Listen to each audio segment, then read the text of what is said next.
ప్రార్థించుదాము. పరిశుద్ధుడా, ప్రేమగల తండ్రి, కృపగల దేవ, తండ్రి కుమార పరిశుద్ధాత్మ తిరేక దేవుడా, ఘనమైన శ్రేష్టమైన ఉన్నతమైన నామానికి మరొకసారి మా శిరస్సును వచ్చి నీ పాద సన్నిధానం దగ్గరికి చేరి ఏక మనస్సు, ఏకభావము, ఏక ప్రేమతో నిన్ను ఆరాధిస్తూ మహిమపరుస్తూ మీ వాక్యపు వెలుగులోనికి మేము ప్రయాణిస్తూ ఉండగా మీ స్వరాన్ని విని మీ ఆలోచనలు, మీ తలంపులు, మీ ప్రేమను మేము రుచించి ఉండడానికి ప్రభా చేరవచ్చినటువంటి ప్రేమిడను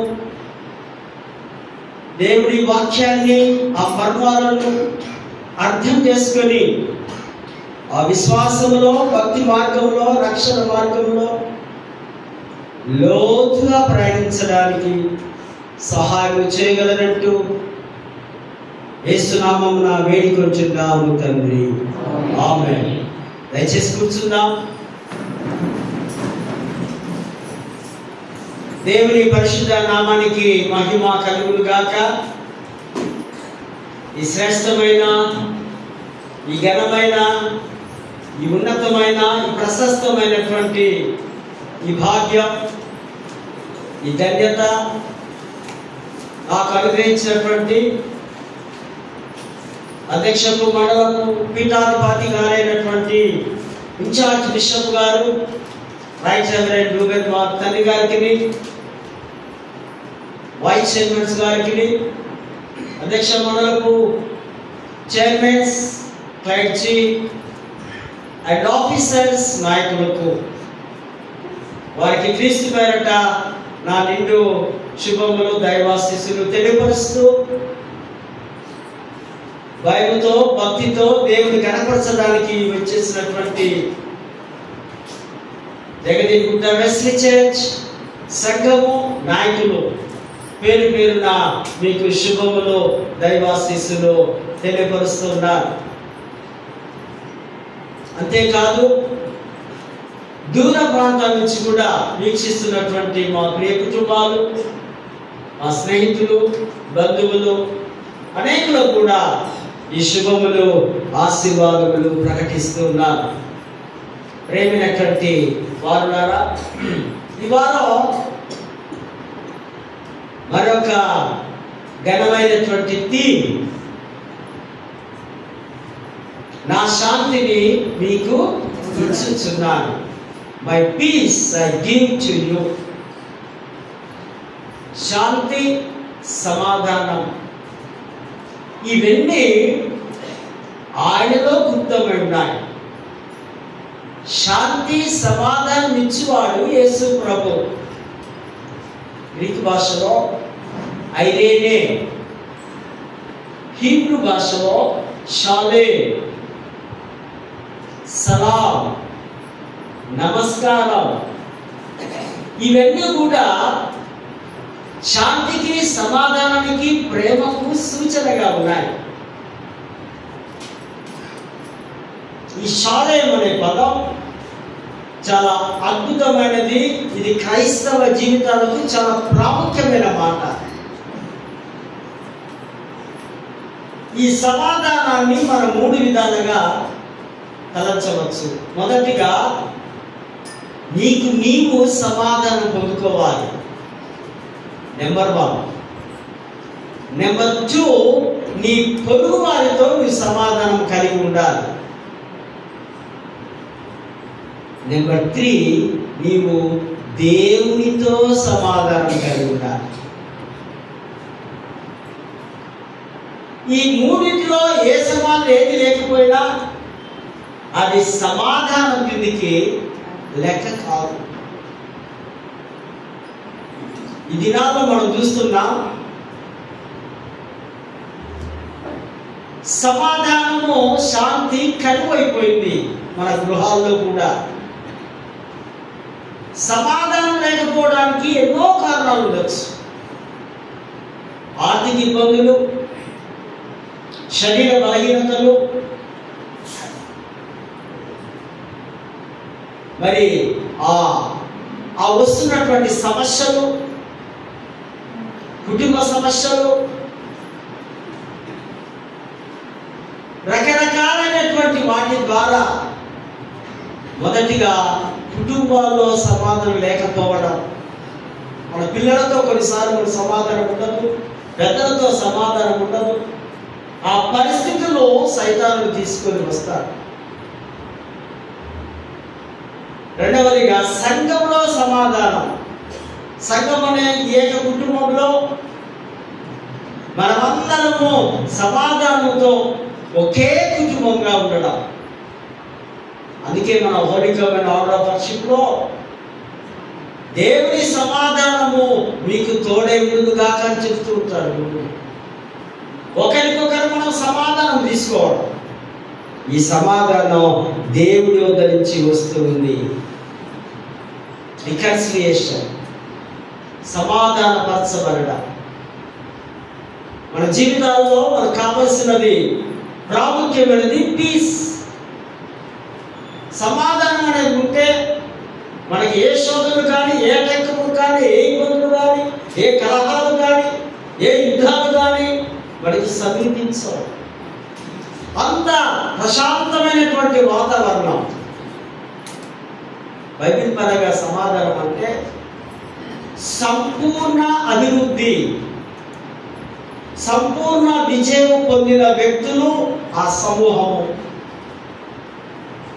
వారే సమాధానముతో నింపబడతారు. ఈ సమాధానం క్షమాపణ ద్వారా, ప్రేమ ద్వారా వస్తూ ఉంది. సమాధానానికి కర్త, సమాధానానికి అధిపతి, సమాధానానికి నాయకుడు యేసు ప్రభువే. కనుకనే మనకందరికీ తెలుసు, సర్వోన్నతమైన స్థలములలో లూకా సువార్త 2:14 ఆయనకి ఇష్టమైన మనుషులకు భూమి మీద సమాధానం. దేవుడికి మనం ఇష్టం కావాలి. దేవుడు మనం ఏ విధంగా ఇష్టపడుతున్నాడు? దేవుడితో నీకున్నటువంటి ఆ బాంధవ్యం, ఆ సంబంధం, ఆ ప్రేమానురాగం, ఆ భక్తి భావాలు, ఆరాధన పద్ధతులు నీవు తగ్గించుకోవడం, దేవుడిని హెచ్చిస్తూ ప్రతినిత్యము ప్రార్థిస్తూ ఉంటే దేవుడు అంటాడు, నువ్వు నాకు ఇష్టమే. నువ్వు భూమిలో ఉన్నంత కాలం నీకు సమాధానాన్ని నేను ఇస్తాను. ఇది ఎక్కడో కొట్టే వచ్చేది కాదు, ఇది ఒక పదార్థం కాదు, ఇది ఒక వస్తువు కాదు. ఇది ప్రభు దగ్గర నుంచి రావాలి. It's comes from through Jesus. ఆయన ద్వారా అక్కడి నుంచే మనకి ఇది వస్తుంది, పీస్. దీన్ని క్రైస్తవులు అయినటువంటి మనం, క్రీస్తును వెంబడిస్తున్న మనం ఈ సమాధానాన్ని మనము తీసుకోవాలి. మొన్నటిదాకా మనకు ఆంధ్రాలో సమాధానం లేదు. విజయవాడలో, ఖమ్మం, ఆ ప్రాంతంలో ఆ ఫ్లడ్స్ రావడం ద్వారా ఆ కుటుంబాల్లో, ఆ పట్టణంలో ఒకలాంటి ఆ యుద్ధ వాతావరణం, ఒకలాంటి కష్టం. ఆ సిటీ, ఆ ప్రాంత నివాసులకు అందరికీ కూడా సమాధానము కలుగు కావడం. యుద్ధాల ద్వారా, క్రూర మృగాల ద్వారా ఈ సమాధానం లేని స్థితిని మనకు వస్తూ ఉన్నట్టుగా మనము చూస్తూ ఉంటున్నాం. ఎవరైతే దేవుడికి లోపడతారో వారికి దేవుడు సమాధానము సమృద్ధివంతంగా ఇస్తారు. మనకు తెలుసు, కొండ మీద ప్రసంగం, సమాధానము పరచువారు ధన్యులు వారు దేవుని కుమారుడు. దేవుని కుమార్తెగా, దేవుని కుమారుడుగా ఉండాలంటే నీలో సమాధానం ఉండాలి. అది దేవుని సమాధానమై ఉండాలి. నేను మంచివాడినండి, నేను మంచి క్రియలు నాలో ఉన్నాయి, మంచి ఫ్యామిలీ మాది, ఒకవేళ మనం అనుకోవచ్చేమో, అది దేవుడికి ఇష్టం కావాలి. ఒకసారి ఒక రోగి వచ్చి కుష్ఠరోగి వచ్చి యేసుని అంటున్నాడు, ప్రభువా నీకు ఇష్టమైతే నన్ను శుద్ధిగా చేయి. ప్రభు అంటున్నాడు, నువ్వు నాకు ఇంకా ప్రార్థన వరకు ప్రభువుకు నీవు నేను ఇష్టంగా ఉంటే సమాధానము అది ప్రవాహము వలె దిగి వస్తుంది. మనిషికి మధ్య సమాధానం, మనిషికి దేవునికి మధ్య సమాధానం. ఒకసారి ఏదైనా తోటలో మెసొపొటేమియా ప్రాంతంలో ఉంది ఏదైనా తోట. అక్కడ కొన్ని వందల సంవత్సరాలు ఆదాము అవ్వ బాగా ఉన్నారు. తర్వాత వారిలోనికి అసమాధానం అనే పాపం శోధన వచ్చి దేవుడికి ఆదాముకు అవ్వకుండా ఆ సంబంధం, ఆ లింక్ కట్ అయి ఆ వంతెన కూలిపోయి ఫలితంగా మానవుడి శాపగ్రస్తుడు కావడం, మానవుడు ఆ రోగస్తుడు కావడం, మానవుడికి ఆ సమాధానం లేని స్థితి కావడం, దేవుడికి దూరంగా పారిపోయాడు. అప్పుడు అంటాడు ప్రభు రోమిలకు రాసిన పత్రిక 5వ అధ్యాయం 1వ వచనంలో, మన ప్రభు అయిన యేసు ద్వారా సమాధానకర్త ఆయనే మనకు సమాధానము తీసుకొచ్చి. సమాధానం కావాలంటే ప్రభు వద్దకు మనము పరిగెత్తుకొని రావాల్సిన అవసరత ఉంది. క్రీస్తు సువార్త, క్రీస్తు ప్రేమ, ఇది సమాధాన వార్త. మనం బోధించే ప్రతి మాట ఇందులో క్రీస్తు యొక్క సమాధానము గుప్తమై ఉందనే సత్యాన్ని మనము అర్థం చేసుకోవాల్సిన అవసరత ఉంది. శత్రు బాధల్లో నుంచి, కష్టంలో నుంచి, ఆ దుఃఖంలో నుంచి, వేదనలో నుంచి విడిపించేదే ఈ సమాధానమనే సత్యాన్ని మనము గ్రహించవలసిన అవసరం ఉంది. తెగిపోయిన బాంధవ్యాలను తిరిగి చేర్చుకోవాలి, తిరిగి కట్టడం, రీబిల్డ్ ఈ సమాధానం ద్వారా జరుగుతుందన్నట్టుగా మనము వాక్యాన్ని చూస్తూ ఉన్నాం. చాలా మంది కోటీశ్వరులు ఉండవచ్చు, వారి జీవితాలలో సమాధానం ఉండవు. ఎప్పుడు బిజీగా, ఎప్పుడు వారి యొక్క సంపాదన మీద లేదా వారి యొక్క రోగాల మీద వారి కుటుంబాలు కూలిపోయే కుటుంబాలను ప్రపంచంలో మనము అనేకులు చూస్తున్నాం. ఈ క్రైస్తవ ఈ విశ్వాసం ద్వారా, ఈ క్రైస్తవ ప్రేమ ద్వారా మన సమాధానం దేశానికి చాటించాలి. మన సమాధానం ప్రపంచంలో నలుమూలలా పరిగెత్తుకుంటూ వెళ్ళాలి. ఈ రక్షణ ఈ సువార్తతో పాటు సమాధాన సువార్తను కూడా మనము అనేకులకు ప్రకటించవలసిన అవసరత ఉంది. ఇదొక రాజ్యాల మధ్య, కొన్ని దేశాల మధ్య ఈ శత్రు పోరాటాలు జరుగుతున్నాయి. అందుకని మన మినిస్టర్స్, మన ప్రెసిడెంట్స్ అనేక దేశాలకు వెళ్ళి వారితో షాలే తీసుకుంటూ ఉంటారు. మనం కలిసి ఉందాం, కలహాలు లేకుండా సమాధానంతో ఉందాం. సమాధానకర్త అయిన ఆ మెస్సయ్య, యెషయా గ్రంథం 9వ అధ్యాయంలో ఆయన సమాధానానికి కర్త, అధిపతి అని కూడా మనము చూస్తూ ఉంటాం.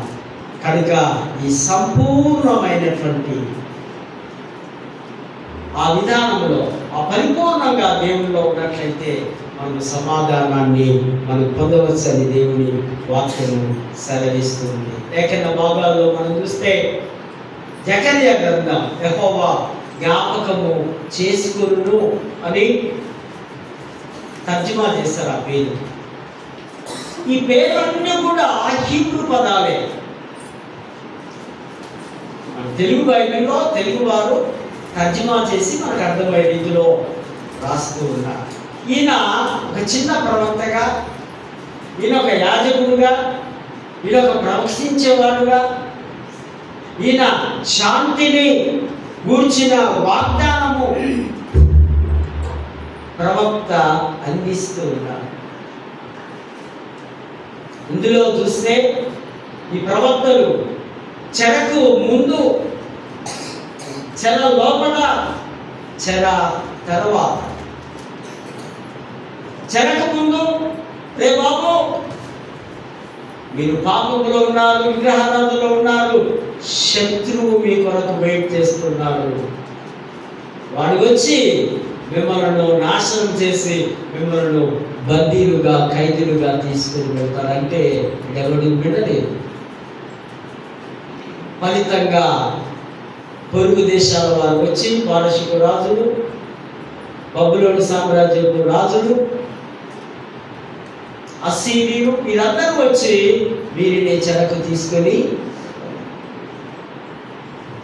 చెరకు ముందు ప్రవచనం నెరవేర్చబడు, చెర లోపట ప్రవచనం.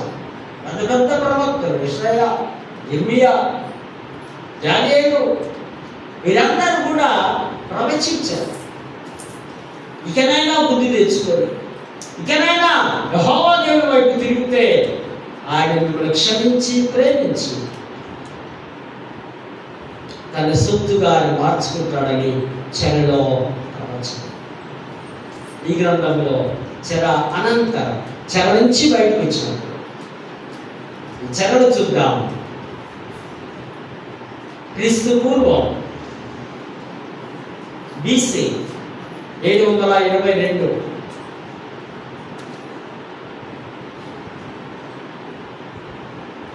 పారసీక రాజులు వచ్చి ఇజ్రాయెల్ ప్రజలను చెరకు తీసుకొని వెళ్ళడం. తర్వాత బబులోను, నెబుకద్నెజరు, ఆ మిగతా రాజులు వచ్చి క్రీస్తు పూర్వం 586లో మళ్ళీ మరొక చెరకు తీసుకుని వెళ్ళడం. ఒక మంచి రాజు ఉన్నాడు, కోరేషు రాజు. ఆయన కూడా పారసీక రాజు. అతడు యెహోవా దేవుని మాట విని, దేవుడు అతను అభిషేకించి అతనితో మాట్లాడినప్పుడు ఆయన క్రీస్తు పూర్వం 538లో తిరిగి వారిని వారి సొంత దేశాలు యెరూషలేముకు ఆయన పర్మిషన్ ఇచ్చారు. అందులో భాగంగానే జకర్యా,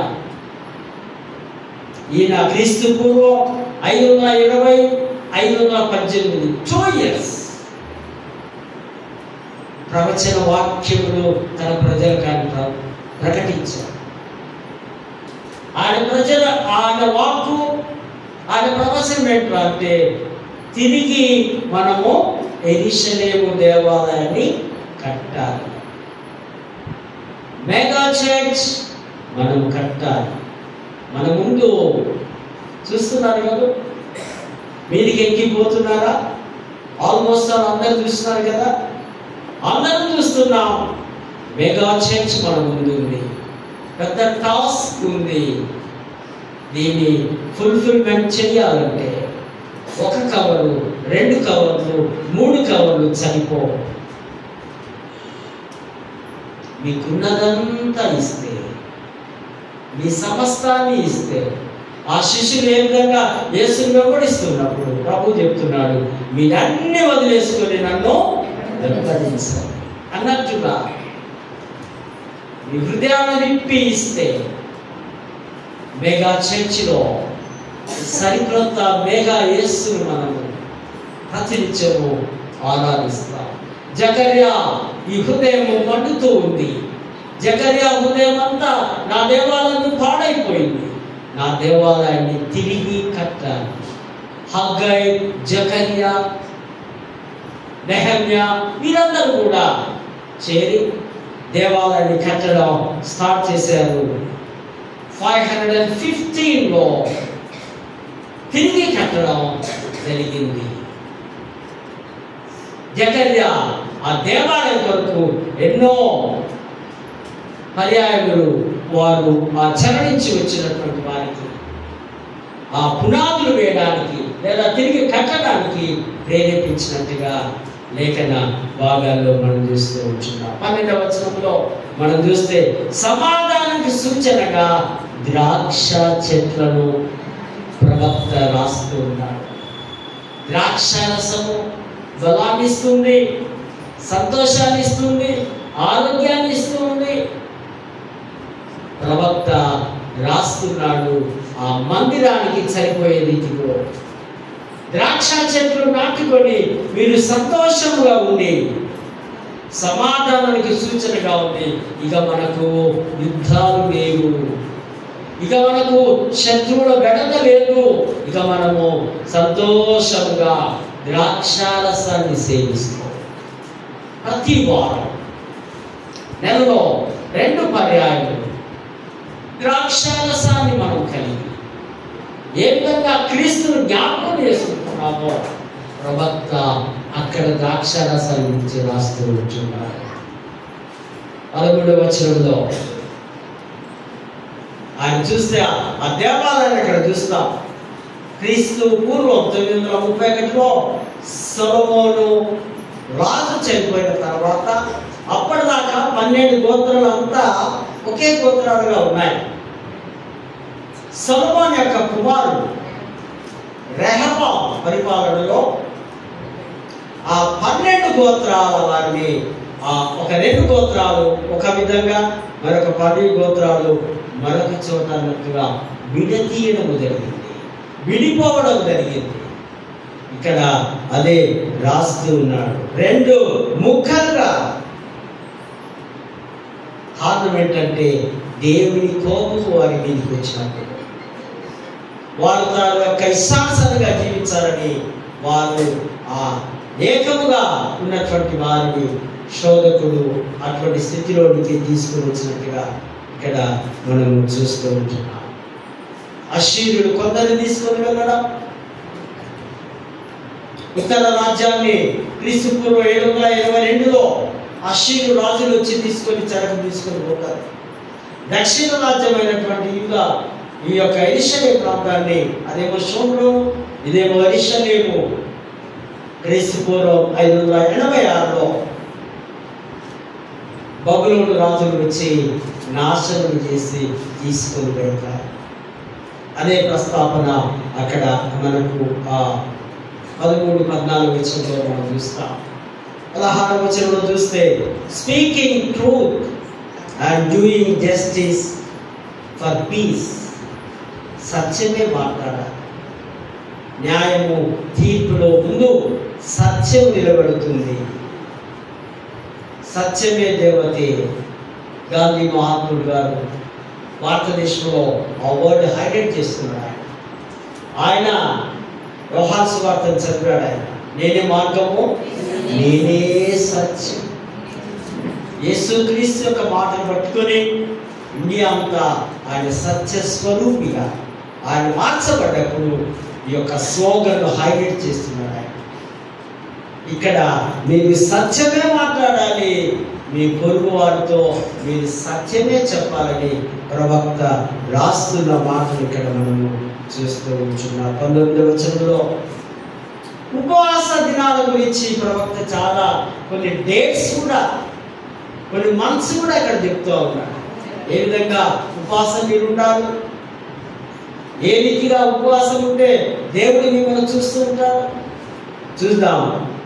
4వ నెలలో 9th డే బబులోనీయులు యెరూషలేమును ప్రవేశం చేసినందుకు కాదు, వీరంతా ఉపవాసం ఉన్నారట. అది 4th నెలలో 9వ రోజు. మరి 5th నెల 5వ నెలలో 10వ దినమందు టెంపుల్ కాల్చబడింది కనుక ఉపవాసం ఉండాలి. టెంపుల్ కాల్చివేసి నేలమట్టం చేసి అందులో ఉన్నటువంటి బంగారంతా, ఆభరణాలన్నీ, సామాగ్రి అంతటిని, విలువైన వస్తువులను దోచుకుని వెళ్ళిపోయారు. కనుక వారు రోధిస్తూ ఉపవాసం ఉన్నట్టుగా ప్రవక్త రాస్తూ ఉంటూ ఉన్నారు. 7వ నెలలో ఆయన యూదా అధికారి అయినటువంటి గిదల్యా అనే ఒక మంచి పండితుని వారు చంపి ఉన్నారు. యూదా మతంలో ఆయన చాలా గొప్పవాడుగా ఉన్నాడేమో, ఆ గిదల్య అనేటువంటి చంపారు కనుక ఆ కారణాన్ని బట్టి వారు ఉపవాసం ఉన్నట్టుగా లేఖన ఇక్కడ భాగాల్లో మనము చూస్తూ ఉంటున్నాము. 10వ నెలలో యెరూషలేము పట్టబడిందని మరి ఉపవాసము మేము ఉన్నామని ఇక్కడ రాస్తూ ఉంటున్నాడు ప్రవక్త. తన ఉపవాస దినాలు ఏ విధంగా ఉపవాసాలు ఉన్నాడు, ఏ విధంగా దేవుని కొరకు ప్రయాసపడ్డాడో ఆ సత్యాలన్నీ వారు ఇక్కడ బోధిస్తూ ఉన్నారు. మరి పత్రికల పాఠంలో కూడా మనం చూస్తే అపోస్తలుడైన పౌలు రాస్తూ ఉంటున్నాడు యొక్క పత్రిక. ఇది చాలా ప్రాముఖ్యమైన పత్రిక. యేసుక్రీస్తు యొక్క నీతి వెల్లడిపరిచే పత్రిక. క్రీస్తు శకం 57వ సంవత్సరంలో ఆయన రాస్తూ ఉంటున్నాడు. మొత్తం 16 అధ్యాయాలు ఉన్నాయి. ఇందులో 4 పాలు గురించి నేను చెప్తాను. ఫస్ట్ నుంచి 3 చాప్టర్స్. ఈ 3 చాప్టర్లు కూడా అక్కడ మనం గమనించినట్లయితే పాపం ఉంది అందులో. మీకు సమయం దొరికినప్పుడు 3 చాప్టర్స్ చదవండి. అక్కడ పాపం అని పెన్సిల్తో రాసుకోండి. తర్వాత 4 నుంచి 7 వరకు పశ్చాత్తాపడడం. పాపం చేసిన వాడు ఇక్కడ పశ్చాత్తాపడుతూ ఉండాలని పౌలు రాస్తూ ఉన్నాడు. మరి తర్వాత 8 నుంచి 10 వరకు పరిశుద్ధత, ఏ విధంగా జీవించాలో. ఒక పాపి పశ్చాత్తాపడిన తర్వాత పశ్చాత్తాపడిన వ్యక్తి పరిశుద్ధంగా ఎలా జీవించాలో చివరిగా అది అక్కడ చూస్తున్నాం. 11 నుంచి 16 వరకు పరిచర్య. పరిశుద్ధపరచబడ్డావు, తర్వాత నీ యొక్క పని పరిచర్య చేయాలి. పాపం నుంచి పశ్చాత్తాపం, పశ్చాత్తాపం నుంచి పరిశుద్ధత, పరిశుద్ధత నుంచి యొక్క ప్రకటించడం, సువార్తను బోధించడం, పరిచర్య చేయడం యొక్క అంశాలన్నీ ఆ పౌలు చక్కగా రాస్తున్నాడు. తన 3rd మిషనరీ జర్నీలో 3వ మిషనరీ ప్రయాణం యాత్ర. ఈ 3 యాత్రలు, ఈ ప్రయాణాలు మొత్తం ఆల్మోస్ట్ ఆయన చాలా గొప్పగా యేసుప్రభు తర్వాత ఒక గొప్ప సువార్థికుడు, ప్రసంగికుడు ఎవరు అంటే అపోస్తలుడైన పౌలు మాత్రమే. మీరు ఈ కొరింథీ పట్టణంలో గాయు అనే వారి ఇంటిలో ఉన్నాడు. అంటూ ఆయనకు కంటి జబ్బు ఉంది. పండితులు కొన్ని వేరే కామెంట్రీస్లో రాస్తారు. కంటి జబ్బు మూలంగా ఆయన రాయలేకపోతారు. ఒక మంచి రైటర్ని కూడా ఆయన పెట్టుకున్నాడు. తెత్తియీతో అనే ఒక విశ్వాసంతో తెత్తియి అనే అతనితో ఈ పత్రికను రాయించినట్టుగా మనము చూస్తూ ఉంటున్నాం. ఈ యొక్క ఇందులో చాలా అద్భుతమైనటువంటి ఈ పత్రిక యొక్క సారాంశం అంతా కూడా ఒక మాటలో చెప్పాలంటే, పాపంపై ఉన్న దేవుడి కోపానికి బదులుగా క్రీస్తులో ఆయన యొక్క దేవుని నీతి వెల్లడైంది. దేవుడికేమో ముందు పాపంపై కోపం ఉంది, కానీ క్రీస్తు యొక్క రక్షణ నీతి ద్వారా అది వెల్లడైంది అని ఇక్కడ మనము చూస్తూ ఉంటున్నాం. నెంబర్ 1, యేసు శిలువ బలియాగము ద్వారా మనుషులకు దేవునికి సంబంధము కుదిరి ఉంది. కాబట్టి విశ్వాస మూలముగా మనము నీతిమంతులముగా, కాబట్టి అంటే దానికంటే ముందు మరొక ఏదో పెద్ద విషయం ఉంది కనుక ఆయన చెప్తున్నాడు, మీరు నిరీక్షణ కలిగి ఉండాలి. నెంబర్ 1, అందులో నిశ్చయత ఉండాలి. దేవుని ప్రేమ, దేవుడి సన్నిధి, దేవుడి ఉనికి, క్రీస్తు ద్వారా మీరు రాజీ పడాలి. దేవుడితో మీరు ఐక్యం కావాలి. దాని కొరకే నా ప్రాణం పెట్టి లోకంలోనికి నేను వస్తున్నా, ప్రాణం ఇవ్వడానికి వస్తున్నా, పరలోకమును నేను దిగి వస్తున్నాను కనుక నా నీతి వెల్లడి అవుతుంది. 3-4 వచనాల్లో శ్రమలందు అతిశయపడుము. క్రైస్తవులుగా మనకు రక్షణ కలిగినాక రక్షణలో ఒక భాగం శ్రమలు. నేను రక్షింపబడ్డా నాకేమి శ్రమ లేవు అంటే ఇది నిజమైన సాల్వేషన్, రక్షణ కాదు. రక్షణ పొందిన వారికి శ్రమలు రావాల్సిందే.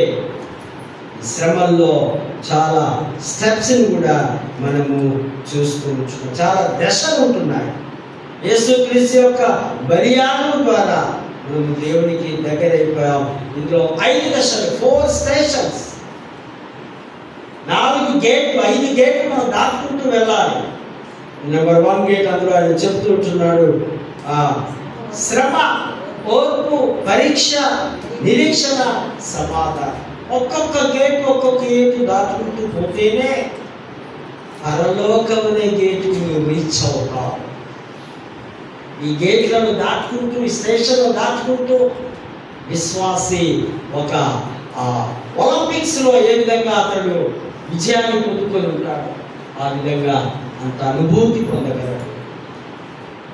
పౌలు అదే ఇక్కడ రాస్తున్నటువంటి మాటలు ఇక్కడ మనం చూస్తూ ఉంటున్నాం. కనుక మనము శ్రమల గుండా మన ప్రయాణము జరగాలి. శ్రమ లేని వారు ఎవరైనా ఉన్నారా? నొప్పి కానీ, బాధ కానీ, దుఃఖం కానీ, వేదన కానీ ఏది లేకపోయినా కనీసం మన పేరెంట్స్, మన సమీపస్థ చనిపోయినప్పుడన్నా మనము శ్రమ పడతాం, బాధపడతాం, దుఃఖపడతాం. ఇది కూడా శ్రమే. శ్రమ పొందుట నాకు మేలు అంటాడు భక్తుడు దావీదు. శ్రమలు విశ్వాసం ఒక భాగం కనుక శ్రమలకు మనము తప్పనిసరిగా ఇన్విటేషన్ ఇవ్వవలసిన అవసరం ఉంది. మరి సువార్తల పాఠంలో కూడా మనం చూస్తే భక్తుడైనటువంటి యోహాను రాస్తున్నాడు, శాంతిని గురించిన వాగ్దానము యేసు ప్రభు ఇచ్చుట, నెరవేర్చుట ప్రామిస్ చేస్తున్నాడు. నా సమాధానము మీకు నేను ఇస్తాను, నాలో ఉంది. ఆ సమాధానం ఇస్తే మీరు సమాధాన పరచబడతారు. యేసు ప్రభు అంటున్నాడు, కొంతకాలమే నేను మీతో ఉంటా, కొంతకాలమే మీరు నన్ను చూస్తారు, మరి కొంతకాలము మీరు నన్ను చూడరు. ఇక్కడ అర్థం చేసుకోవాల్సిన విషయం, నేను దేవుడి నుంచి పరలోకం నుంచి దిగి వచ్చిన్నా, నేను భూ సంబంధి కాదు, మీ దోస్తులు కాదు, మీ ఇంటి వాళ్ళను కాదు, మీ సంబంధికులను కాదు. నేను తిరిగి నా తండ్రి ఇంటికే వెళ్ళాలి. నేను శ్రమ పొంది మరణించి తిరిగి లేచి 40 రోజులు మళ్ళీ మీకు నేను కనిపించి మళ్ళీ నేను వెళ్తాను. ఇది క్లారిటీ ఇంకా అర్థం కావడం. 3.5 సంవత్సరాలు ఆయన ఎవరి ట్రైనింగ్ చేస్తున్నారు. బైబిల్ కాలేజీలో ట్రైనింగ్ చేసినట్టుగా క్రీస్తు మనస్సు, క్రీస్తు శక్తి, క్రీస్తు జ్ఞానాన్ని మీరు అర్థం చేసుకోలేని స్థితిలో ఉంటున్నారు.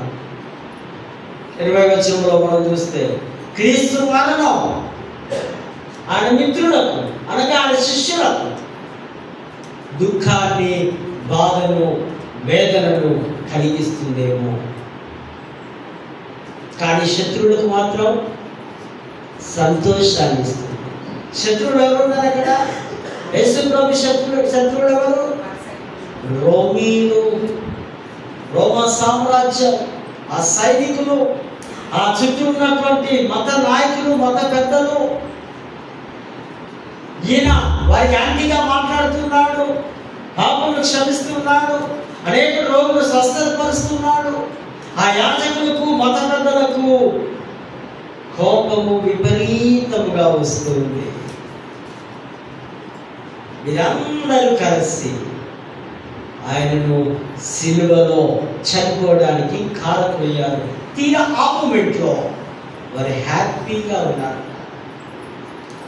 శత్రువులకేమో సంతోషం, మిత్రులకేమో, ఈ విశ్వాసులకేమో, ఆ చుట్టూ ఆ కూడున్న స్త్రీలకేమో దుఃఖం ఉంది. కళ్ళారా మన కళ్ళ ముందే చంపుతూ ఉంటే కదండి, ఎవరికైనా ఎంత బాధ అనిపిస్తుంది. మనమందరము ఇప్పుడు ఒక 100 మంది ఉన్నాం అనుకోండి, 100 మందిలో ఒకరిని మన ముందే చంపుతూ ఉంటే, యేసు ప్రభు నీ కొరకు నా కొరకు ఆ మరణాన్ని ఆయన సంతోషంగా అనుభవించినట్టుగా 20-21 వచనంలో మీరు ఏడ్చి ప్రలాపింతులు కానీ లోకస్తులు లేదా ఆ శత్రువులకు సంతోషాన్ని కలిగి శిష్యులు ఆ విచారాల గురించి భయపడుతూ ఉన్నారు. వారి యొక్క బాధ ఏంటంటే ఇక్కడ ఆ ప్రభు తేటగా మాట్లాడుతున్నాడు. ఒక స్త్రీ రసన వేదన పొందినట్టుగా ఆ దుఃఖం మీకు ఉంది. ఇది మామూలు దుఃఖం కాదు. స్త్రీ ఈ కాలంలో ఈజీ అయిపోయింది, టెక్నాలజీ పెరిగి సర్జరీ, నొప్పులు ఆ బాధ లేకుండానే బయట వచ్చేస్తుంది. ఒకప్పుడు వెనక్కి వెళ్ళండి, 40, 50, 60, 70 సంవత్సరాల క్రితం పగలంతా పనికి పోయి రాత్రి వచ్చి డెలివరీ అయిన వారు ఉన్నారు.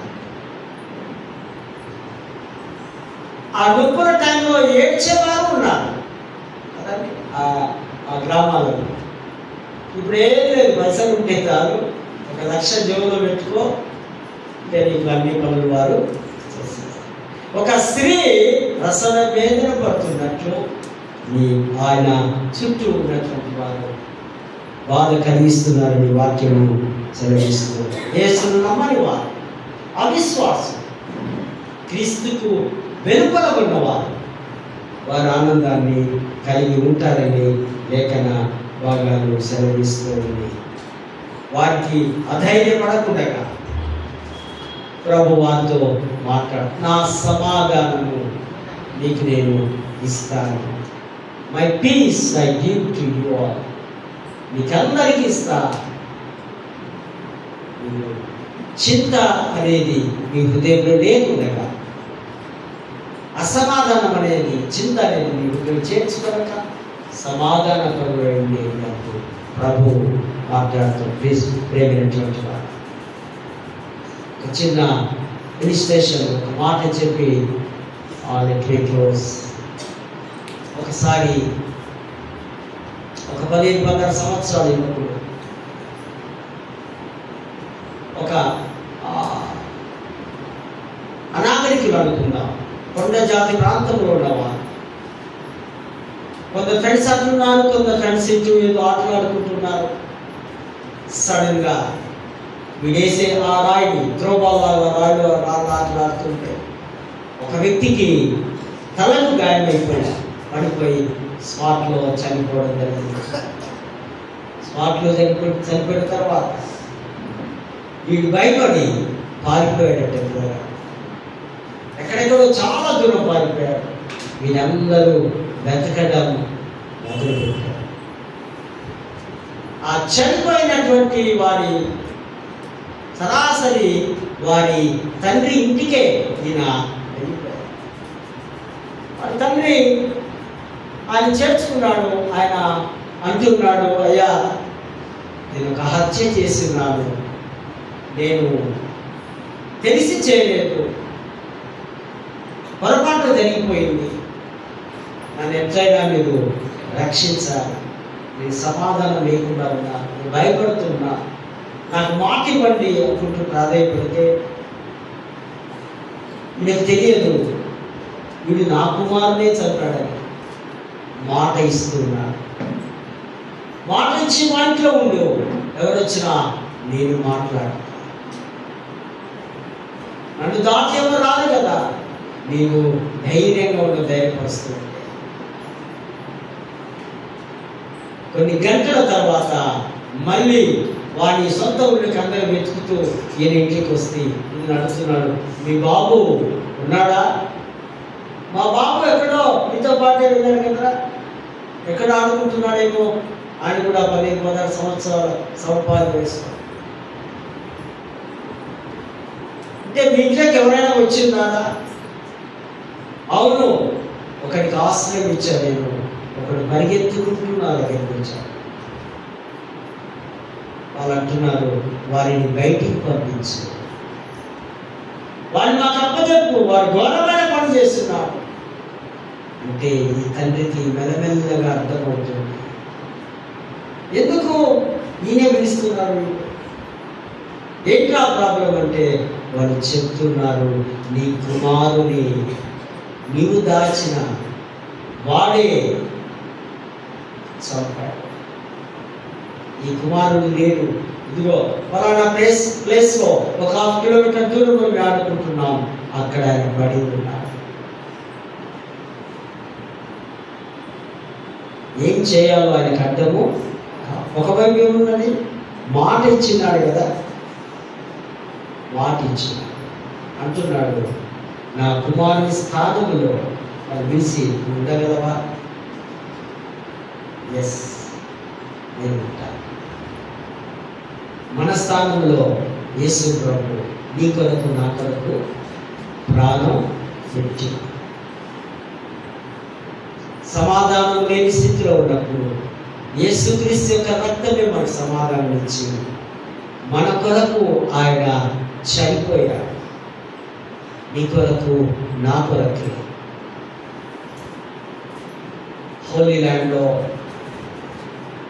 ఒక పాస్టర్ గారు తిరుగుతూ ఉంటే యేసు ప్రభు కల్వరి కొండ దగ్గర గైడ్ చెప్తూ ఉన్నాడట, సార్ ఇదిగో ఇక్కడే మెస్సయ్యాను, జీసస్ క్రైస్ట్ను చంపారు ఈ ప్లేస్, ప్రస్తుతం ఇది దేవాలయం, ఈ ప్లేస్లో ఇక్కడే రక్తము కార్చున్నాడు, ఇది చూడండి. పాస్టర్ గారు అంటున్నాడు, ఎస్ నేను అప్పుడు ఇక్కడ ఉన్నాను. అరే ఇది జరిగి 2000 years అయిపోయింది, మీరున్నారేంటున్నారేంటి? అవును, నా పాపం అక్కడే ఉంది,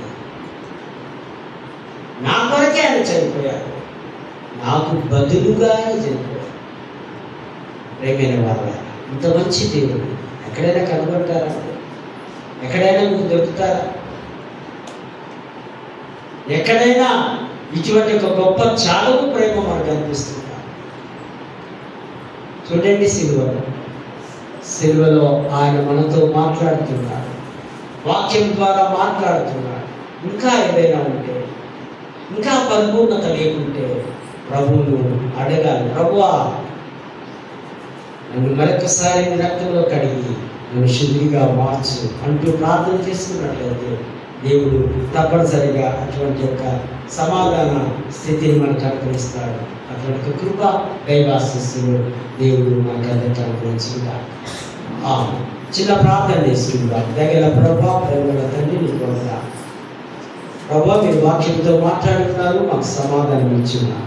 వాక్యాన్ని హృదయంలో స్థిరపరచుకోవడానికి, భద్రపరచుకోవడానికి సహాయం చేస్తూ చెరవచ్చిన ప్రియులను దీవించగలరంటే యేసు నామమున వేడుకుంటున్నాము తండ్రి.